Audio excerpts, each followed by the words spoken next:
nagalagay po sa complaint eh. Anong sinasabi niya na hindi kasama sa original complaint? I'd like to find out from him. Honorable Kaya ang hirap Marcoleta. noon, Chair, salita siya ng salita dito. Kinakailangan maging sure tayo na hindi nabanggit. Mentioned, I think, very adequately, the word silence, but they were never attached to the original complaints. Parang this complaint is just merely requesting the committee to produce evidence. So, ibig sabihin, wala pang ebidensya, nakikiusap sa committee na ito para mag-produce ng ebidensya na hindi nakakabit sa original complaints. Allowed to manifest, but you cannot raise clarificatory questions to the Yes, ma'am, resource but persons. I'm about to You may proceed. raise a manifestation, ma'am, about the SALN, ma'am. First of all, let me state on record that the SALNs discussed were not attached in the original complaints. Hindi po sila kasama sa original complaints. And using the SALNs as a starting point without necessary predicate evidence supports the position that the investigation of the House of Representatives Committee on Justice is a fishing expedition. And if I may add, Madam Chair, on the SALN issue, the complaint asks this committee to obtain bank records, SALNs, coordinate with the AMLC, and forensic accounting.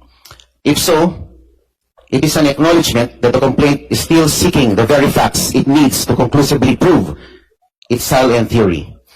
Ma'am, malaki po kasi yung pinagkaiba ng isang complaint that already alleges ultimate facts supported by evidence, and a complaint that substantially requests this committee to authorize this committee to investigate, and perhaps we will later find the proof.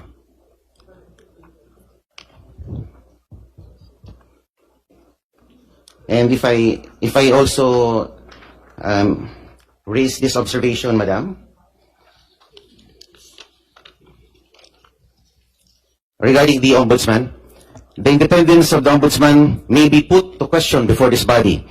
The House of Representatives Committee on Justice summons the Ombudsman before the members of Congress and the public to present the statement of assets, liabilities, and net worth of the Vice President, while the Ombudsman has an ongoing investigation before its office. The Ombudsman is mandated to have the primary duty to conduct investigations over the misconduct of public officers. Madam Chair, point of order. There's a point of order, Honorable Marcoleta. Just would like to Honorable clarify. Bishop Abante. I would like to clarify to ask the Congressman Marcoleta. Sinabi niya kanina hindi kasama yung SALN sa original complaint. Yes, he mentioned that. Oh, I'd like to clarify. Paano niya nasabi yun? Kasama eh. Ito, babasahin ko. Vice President Sara Duterte committed culpable violation of the Constitution and betrayed the public trust in amassing unexplained wealth and failing to disclose all her properties and interests in properties in her SALN. Nagalagay po sa complaint eh. Anong sinasabi niya na hindi kasama sa original complaint? I'd like to find out from him. Honorable Kaya ang hirap Marcoleta. noon, Chair, salita siya ng salita dito. Kinakailangan maging sure tayo na hindi nabanggit.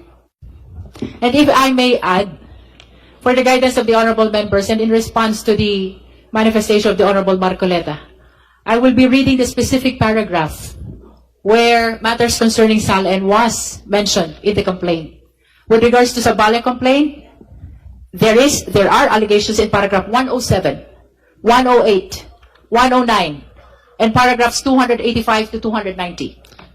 And for Cabrera complaint, may we refer the Honorable Marcoleta as well to paragraph 20.3, paragraph 76, paragraph 77, paragraph 232, paragraph 233, 234, 235, 236, 237, 238, 239, 240, 241, 242, and even from paragraphs 244 to 246. For the information of the Honorable Marcoleta, Yes, ma'am. mentioned Binanggit po ang- paragraphs contained allegations which are relevant to the SALNs of the respondent. Yes, ma'am, it was mentioned, I think, very adequately, the word SALNs, but they were never attached to the original complaints. Parang this complaint is just merely requesting the committee to produce evidence. Ibig sabihin, wala pang ebidensya, nakikiusap sa komite na ito para mag-produce ng ebidensya na wala, hindi nakakabit sa original complaints. Yun lang po ang sinasabi ko, ma'am. In other words, you admit that there were a lot of times that Salens were mentioned in the impeachment complaint. However, They were never not attached. attached in the Opo. impeachment Wala pa complaint. pong ebidensyang nakalakip dun po sa complaint. At ngayon pa lang po natin binubuksan dahil ito po ay kumbaga request ng complainant.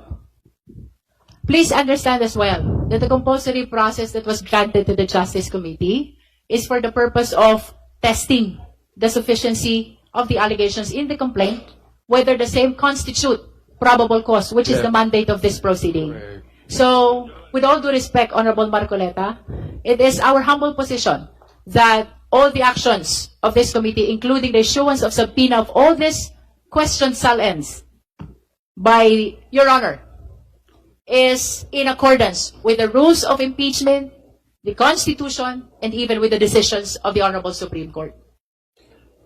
Ma'am, the court will be the better judge of that. And that is why you should elevate that before the Honorable Court. Maybe not me, but some other parties. Thank you, Madam Chair.